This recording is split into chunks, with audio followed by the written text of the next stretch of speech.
Hello everyone, welcome back to our channel. Today is 28th September and I Suchi Rana welcomes you all in today's current affairs session.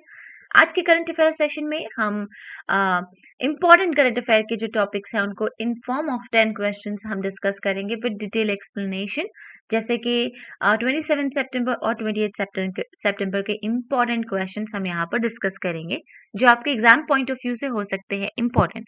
Also अगर आपको PDF download करना है so join our Telegram channel and you will get the PDF of this current affairs session over there. The link is in the description. So शुरू करते हैं आज का हमारा करंट अफेयर्स का ये सेशन. बढ़ते हैं हमारे फर्स्ट क्वेश्चन की तरफ. Who has been appointed as advisor by Khadi and Village Industries Commission? Khadi और ग्राम उद्योग आयोग द्वारा सलाहकार के रूप में किसे नियुक्त किया गया है? आपके सामने ऑप्शंस हैं. First option Sunil Sethi and second option is miss Ritu Beri. यहाँ हमें बताना है सही answer. Mark your answer and also share your scores in the comment section as you do. So यहाँ जो सही आंसर बनता है वो है option number A, Sunil Sethi. उन्हें 1 साल के लिए अपॉइंट किया गया है as an adviser by khadi and village industries commission. So khadi and village industries commission के बारे में थोड़ा सा जान लेते हैं कि एक स्टैट्यूटरी बॉडी है जो कि 1956 में स्टैब्लिश हुई है और ये एपेक्स इंस्टीट्यूशन है under the ministry of micro small and medium enterprises यानी कि MSME का के अंदर सबसे मुख्य इंस्टीट्यूशन है. और हेडक्वार्टर कहाँ है इसका? मुंबई में है. और करंट चेयरमैन कौन है? Vinay Kumar Saxena khadi and village industries commission के चेयरमैन है. हमारा आज का second question. RBI launches technology vision for cyber security for which of the following banks? RBI ने निम्नलिखित में से किस बैंक के लिए साइबर सुरक्षा के लिए प्रौद्योगिक विजन शुरू किया है, टेक्नोलॉजी विजन शुरू किया है for cyber security? So RBI ने कौन से बैंक के लिए वो शुरू किया है? ऑप्शंस में आपके सामने हैं. Rural corporative banks, urban corporative banks, private banks के लिए या फिर SBI बैंक के लिए. Mark your answer, I am telling you the right answer. यहाँ जो सही आंसर है वो है अर्बन कोऑपरेटिव बैंक्स. आरबीआई ने हाल ही में क्योंकि साइबर सिक्योरिटी से बचाने के लिए ये टेक्नोलॉजी विजन और कुछ 5 इंपॉर्टेंट पिलर्स दिए हैं जिनको एक्रोनिम दिया है गार्ड. ठीक है, तो उसके बारे में थोड़ा सा देख लेते हैं. सो गार्ड स्टैंड्स फॉर कि गार्ड ने बोला है, गार्ड का मतलब है कि हम साइबर सिक्योरिटी थ्रेट से बचाएंगे अर्बन कोऑपरेटिव बैंक्स को. Guard stands for governance oversight कि गवर्नेंस देखरेख हो, यूटाइल टेक्नोलॉजी इन्वेस्टमेंट, एप्रोप्रिएट रेगुलेशन चलता रहे, हर चीज का सुपरविजन हो, रोबस्ट कोलैबोरेशन हो और जितने भी आईटी की या साइबर सिक्योरिटी स्किल्स की जरूरत पड़ती है उतनी हम दें या उतना हम डेवलप करें. ठीक है, सो ये गार्ड के लिए स्टैंड होता है. बढ़ते हैं थोड़ा सा और जो हम अर्बन कोऑपरेटिव बैंक्स के बारे में जान लेते हैं. There are many cooperative banks that may be located in urban और sub urban area. They are governed by RBI and state governments. ठीक है, सो इनको कौन गवर्न करता है? RBI और स्टेट गवर्नमेंट्स रन करते हैं. कहाँ पर होते हैं primary cooperative banks? Urban area में या फिर सेमी अर्बन एरियाज में होते हैं. बढ़ते हैं नेक्स्ट क्वेश्चन की तरफ. JIMEX is a naval bilateral exercise between which countries? JIMEX किन देशों के बीच एक नौसेना द्विपक्षीय अभ्यास है? सो हमने कुछ टाइम पहले ही अभी एक बायलैटरल एक्सरसाइज के बारे में डिस्कस किया था विच वाज पैसेज एक्चुअली, जिसका नाम पैसेज था जो यहाँ पर जिमेक्स दिया हुआ है. सो हमें बताना है कि कौन सी कंट्री के बीच ये वाली एक्सरसाइज हो रही है. ठीक है, ऑप्शन में आपके सामने है India Australia, Japan Australia, India Japan या फिर Sri Lanka China. Mark your answer, I am telling you the right answer. यहाँ जो सही आंसर बनता है वो बनता है India and Japan. And if you ask me कि पैसेज एक्सरसाइज किसके बीच में थी, अगर आपने वो वाला सेशन नहीं देखा, so it was between India and Australia. ठीक है, और यहाँ पर इंडिया एंड जापान के बारे में जो ये नेवल एक्सरसाइज हो रही है इसके बारे में थोड़ा सा जान लेते हैं. कि 4th एडिशन है जिमेक्स का जो कि अरेबियन सी में चल रहा है 26 से लेके 28 सितंबर तक. इंडिया एंड जापान का ये 4th है और 2012 से इसकी शुरुआत हुई थी. हर 2 साल के बाद ये जो नेवल बायलैटरल एक्सरसाइज है वो दोनों कंट्रियों के बीच होता है. जिमेक्स सीरीज ऑफ एक्सरसाइज जैसे कि मैंने आपको बताया कि ये एक मैरीटाइम सिक्योरिटी ऑपरेशन है जो 2012 से शुरू हुआ था और इसका लास्ट एडिशन कहाँ हुआ था? विशाखापट्टनम कोस्ट में 2018 में. सो अब बढ़ते हैं हमारे आज के नेक्स्ट क्वेश्चन की तरफ. A world class centre for disability sports to be establish in dash, यहाँ पर आपको प्लेस का नाम बताना है कि विकलांगता खेलों के लिए एक विश्व स्तरीय केंद्र कौन से प्रदेश में स्थापित किया जाना है। क्या वो दिल्ली में किया जाना है, उत्तर प्रदेश, जापान या फिर Madhya Pradesh? Mark your answer, then we will discuss about it. So यहाँ जो सही आंसर बनता है वो बनता है option number D, Madhya Pradesh. Madhya Pradesh में एक world class facility for sports for those people who are disable, उनके लिए एक सेंटर फॉर डिसेबिलिटी स्पोर्ट्स बनाया जाएगा, स्टेब्लिश किया जाएगा, जहां पर स्पोर्ट्स की वर्ल्ड क्लास फैसिलिटीज उपलब्ध कराई जाएंगे। सो ये कौन करा रहा है? ये करा रहा है ministry of social justice and empowerment, Gwalior के अंदर, मध्य प्रदेश में। It will have world class facility for दिव्यांगजन स्पोर्ट्स पर्सन, कि जितने भी दिव्यांगजन स्पोर्ट्स पर्सन हैं उनके लिए यहाँ पर वर्ल्ड क्लास स्पोर्ट्स फैसिलिटी उपलब्ध कराई जाएगी। एस्टिमेटेड कॉस्ट कितना है इस प्रोजेक्ट का? ये है 170.99 करोड़ रुपीस इसको सेंटर को स्टैब्लिश करने में लगेगा। फिर training and selection, sports academics and research, medical support, जितना भी एक स्पोर्ट्स के लिए जरूरी होता है, चाहे वो ट्रेनिंग देना हो, किस तरीके से आप सिलेक्शन कराओगे, स्पोर्ट एकेडमिक्स बनाना, रिसर्च की बात करना या फिर मेडिकल सपोर्ट देना, जितने भी आपके स्पोर्ट्स पर्सन हैं, सो ये सारा काम ये करेगा इंस्टीट्यूशन। अब थोड़ा सा देख लेते हैं ministry of social justice and empowerment के बारे में। तो यहाँ इनका काम क्या है? इनका काम ये है कि जितने भी डिसएडवांटेज लोग हैं या फिर मार्जिनलाइज सेक्शन है, मार्जिनलाइज सेक्शन का मतलब है कि जो मान लीजिए जैसे कोई बहुत गरीब है, खाने पीने के लिए नहीं है, या मतलब जिनके पास जो डिसएडवांटेज हैं, जिनको पूरी फैसिलिटीज नहीं मिलती हैं, सुविधाएं नहीं मिलती हैं कि वो एक नॉर्मल लाइफ लीड कर सके, तो यहाँ उन मार्जिनलाइज सेक्शन के लिए, उन डिसएडवांटेज लोगों के लिए उनको एम्पावर करने की बात है, उनके सोशल जस्टिस की बात है, उनके वेलफेयर की बात है। सो ministry of social justice and empowerment काम करता है कि जितने भी मार्जिनलाइज लोग हैं उनको उनका वेलफेयर कर सके, सोशल जस्टिस उनको मिल सके और उनको एम्पावर किया जा सके by various facilities and programmes. इसके हेड कौन है इस मिनिस्ट्री के? थावर चंद गहलोत जी इसके हेड है और इसके दो डिपार्टमेंट्स हैं। पहला department department of social justice and empowerment और सेकंड डिपार्टमेंट है department of empowerment of person with disabilities. यानी कि फर्स्ट सेक्शन में आ जाते हैं जितने भी सोशल वर्क्स है या किसी मार्जिनलाइज सेक्शन की बात है वो, और बी वाला जो डिपार्टमेंट है वो पर्टिकुलरली दिव्यांगजन के लिए है। सो अब बढ़ते हैं हमारे नेक्स्ट क्वेश्चन की तरफ। Who has been appointed as chairman of NMC for 3 years? 3 साल के लिए NMC के अध्यक्ष के रूप में किसे नियुक्त किया गया है? इसके बारे में डिस्कस करेंगे अभी। NMC किसके लिए स्टैंड होता है, क्या हुआ है, तो ये सब चीजें करेंगे अभी डिस्कस। पहले आप बताइए कि आप NMC के बारे में जानते हैं? हाँ, अगर हाँ आप जानते हैं तो उनके अभी हाल ही में चेयरमैन के रूप में किसे नियुक्त किया गया है? क्या वो सुरेश चंद्र शर्मा है या फिर डॉक्टर राकेश कुमार वत्स हैं? दो ही ऑप्शंस हैं, देन वी विल डिस्कस। सही आंसर है option number A, doctor Suresh Chandra Sharma. उनको 3 साल के लिए एनएमसी का जो चेयरमैन है वो नियुक्त किया गया है। अब थोड़ा सा इसके बारे में देख लेते हैं। सो एनएमसी क्या है? National medical commission. ये न्यू एक कमीशन है जो कि पहले हुआ करता था, basically medical Council of India के नाम से जाना जाता था। अब इसको चेंज करके नेशनल मेडिकल कमीशन कर दिया गया है और एक नया मेडिकल रेगुलेटर, मेडिकल एजुकेशन का रेगुलेटर बन गया है एनएमसी, यानी कि नेशनल मेडिकल कमीशन।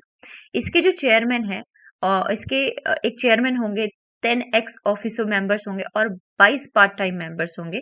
और अब के जो हमारे नए अपॉइंटेड चेयरमैन हैं फॉर एनएमसी वो हैं डॉक्टर सुरेश चंद्र शर्मा, जैसे हमने बात की। एनएमसी की रिस्पॉन्सिबिलिटी क्या होंगी?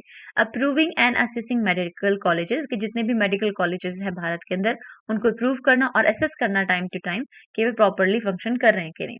सेकेंड क्या है? Conducting common MBBS entrance, NEET exam को कंडक्ट कराना और एग्जिट एग्जामिनेशंस भी कराना।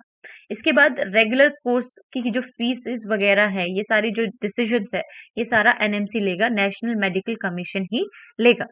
अब थोड़ा सा जान लेते हैं नेशनल मेडिकल कमीशन एक्ट 2019 के बारे में, जिसके तहत इसको लाया गया। It is one of the major reforms in medical education. One of the major जो रिफॉर्म्स है मेडिकल एजुकेशन के अंदर ये उनमें से एक है और it received president assent last year और प्रेसिडेंट की अप्रूवल भी इसको लास्ट ईयर मिल चुकी थी। नेशनल मेडिकल काउंसिल एक्ट 1956 को अबॉलिश करके इसको नया स्थापित किया गया है एनएमसी को।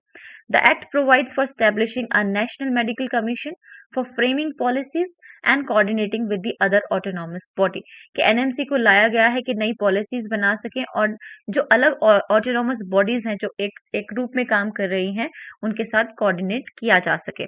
सो for that NMC came into existence 2019 act के तहत इसको लाया गया है मेडिकल काउंसिल ऑफ इंडिया को रिप्लेस करके। I hope it's clear to everyone till here. अब बढ़ते हैं नेक्स्ट क्वेश्चन की तरफ जो है question number 6। World Tourism Day is celebrated on. हमें तारीख बतानी है कि विश्व पर्यटन दिवस कौन से दिन पर या कौन सी तारीख पर मनाया जाता है। ऑप्शंस आपके सामने हैं। I am telling the right answer, फिर करते हैं थोड़ा सा इंपॉर्टेंट चीज इसके बारे में डिस्कस। ऑप्शन नंबर बी 27 सितंबर यानी कि 27 सितंबर यहाँ पर है सही आंसर। वर्ल्ड टूरिज्म डे 27 सितंबर को मनाया जाता है। अब इसकी थीम क्या थी इस साल की? टूरिज्म एंड रूरल डेवलपमेंट इसकी थीम है। कंट्री कौन जो होस्ट कर रही है? वो कर रही है डिजिबूटी प्लेस। और 2019 की अगर हम बात करें तो इंडिया ने इस वर्ल्ड टूरिज्म डे को होस्ट किया था। पहली बार हुआ था इंडिया के अंदर 2019 में, यहाँ से आया था पिछली बार क्वेश्चन सीटीएस के अंदर। अब बढ़ते हैं नेक्स्ट क्वेश्चन की तरफ। Who has been signed as brand ambassador for CEAT Limited? CEAT Limited आप जानते हैं कि टायर मैन्युफैक्चरिंग कंपनी है। सो उसको उसके ब्रांड एम्बेसडर के रूप में अभी हाल ही में किसको अपॉइंट किया गया है या साइन किया गया है? सुनील शेट्टी, आमिर खान, सचिन तेंदुलकर या फिर Akshay Kumar? So answer mark कीजिए। I am telling you the right answer. यहाँ जो सही आंसर बनता है वो बनता है option number B Aamir Khan. Aamir Khan को सीएट लिमिटेड ने उनके ब्रांड एम्बेसडर के रूप में साइन किया है। तो जैसे कि आप जानते ही हैं टायर कंपनी है सीएट लिमिटेड जिसके सीएट के टायर्स आते हैं। आरपीजी एंटरप्राइजेस यानी कि रामा प्रसाद गोयनका ग्रुप और सीएट लिमिटेड ये एक ही है has signed Indian actor Aamir Khan as a brand ambassador for 2 years। 2 साल के लिए आमिर खान को इसका ब्रांड एम्बेसडर नियुक्त किया गया है। अब बढ़ते हैं नेक्स्ट क्वेश्चन की तरफ। So you have details in front of you, so थोड़ा सा इजी होगा। A dash called Magawa was awarded the PSDA gold medal in Cambodia. हमें बताना है कि किसको PSDA गोल्ड मेडल से सम्मानित किया गया है। क्या क्या वो एक मंकी है, बैट है, लायन है या फिर रैट है? एडिशनल डिटेल आपके सामने है। सो यहाँ जो सही आंसर है वो बनता है ऑप्शन नंबर डी रैट। मागवा एक रैट है, वो 8 years ओल्ड के अंडर कैटेगरी में है जिसको पहली बार किसी रैट को ये मेडल दिया गया है फॉर लाइफ सेविंग एक्ट। ठीक है, और इससे पहले सभी 30 एनिमल्स को दिया गया है और उसमें सारे डॉग्स हैं। अब PDSA कब फाउंड किया गया? 1917 में by animal welfare pioneer Maria Dickin and is one of the UK's leading veterinary charities. और मतलब ये एक चैरिटी ग्रुप है और इसको 1917 में यहाँ पर फाउंड किया गया इस अवार्ड को। अब बढ़ते हैं नेक्स्ट क्वेश्चन की तरफ। Who has been honoured with Yameen Hazarika award? Yameen Hazarika award से किसे सम्मानित किया गया है? दो ही ऑप्शंस आपके सामने हैं। So mark your answer. I am telling the right answer. यहाँ जो सही आंसर है वो है राणा सफवी। इनको मिला है यमीन हजारिका अवार्ड। किस लिए? सो यमीन हजारिका अवार्ड किसको दिया जाता है कि ये एक अवार्ड है जिसको इंस्टीट्यूट किया गया in the memory of Yameen Hazarika. ये हर साल दिया जाता है by a collective of women professional. Since 2015 से कलेक्टिव वुमेन प्रोफेशनल्स को यहाँ पर अवार्ड दिया जाता है हर साल। So Yamin Hazarika was the first women from the North East to join central police services. Yamin Hazarika कौन थी? सबसे पहली महिला थी नॉर्थ ईस्ट से जिन्होंने सेंट्रल पुलिस सर्विसेज ज्वाइन किया था। Some of the winners of this awards are author Indrani Raimedhi, athlete Tayabunnisha और मतलब कई सारे एक्टिविस्ट या एक्टर्स और जो ऑथर्स है वो इसके ऑलरेडी विनर्स रह चुके हैं। इस साल का जो अवार्ड मिला है राणा सफवी को। अब कुछ राणा सफवी की फेमस बुक्स हैं, ये एक हिस्टोरिकल ऑथर हैं, उनकी कुछ फेमस बुक्स हैं जो मेंशन है आपके सामने। The forgotten cities of Delhi, where stone speaks और Shahjahanabad, the living city of old Delhi. ये इनकी कुछ खास पुस्तकें हैं। अगर यहाँ से क्वेश्चन आता है सो आप एक बार रीड आउट कर लीजिए and then you will get this right. So अब बढ़ते हैं नेक्स्ट क्वेश्चन की तरफ। When is International Day for the Total Elimination of Nuclear Weapons observed? सो परमाणु हथियारों के कुल अनुमूलन के लिए अंतर्राष्ट्रीय दिवस पर कब मनाया जाता है ये दिन? अंतर्राष्ट्रीय दिवस कब मनाया जाता है? डेट्स आपके सामने हैं। I am telling you the right answer. So यहाँ जो सही आंसर है वो है 26 सितंबर को ये international day for total elimination of nuclear weapons मनाया जाता है। आपके लिए वन लाइनर है, हो सकता था आपके एग्जाम पॉइंट ऑफ व्यू से important, so I added this in today's session. अब बढ़ते हैं हमारे आज के लास्ट क्वेश्चन की तरफ। सो ये कुछ इस तरीके से है। Where will the Uttar Pradesh first vulture conservation and breeding centre be established? Uttar Pradesh का पहला गृह संरक्षण और प्रजनन केंद्र कहाँ स्थापित किया जाएगा? ऑप्शंस आपके सामने हैं, कानपुर, गाजियाबाद, गौतम बुद्ध नगर या फिर गोरखपुर। आंसर मार्क कीजिएगा। आई am telling you the right answer. सही आंसर जो बनता है वो बनता है गोरखपुर। उत्तर प्रदेश का सबसे पहला vulture conservation and breeding centre जो स्टैब्लिश किया जाएगा वो भारी बैसी विलेज में किया जाएगा, जो कि गोरखपुर फॉरेस्ट डिवीजन के अंडर आता है। This vulture breeding and conservation centre will be the first in India which will be dedicated to king vulture and also the first vulture conservation and breeding center in Uttar Pradesh. So ये पहला India के अंदर first ऐसा centre बनेगा जो vulture को dedicated होगा particularly, और उसके बाद ये उत्तर प्रदेश का भी पहला वल्चर कंजर्वेशन और ब्रीडिंग सेंटर बन जाएगा। So this was all about in today's session, and if you like to download the PDF, join our Telegram channel. The link is in the description. Go there and get the PDF by today evening. So thank you for watching the video, and if you like the session, if you learned something today, just like this video, share with your friends, and do subscribe our channel for latest updates. So thank you for watching us. See you tomorrow.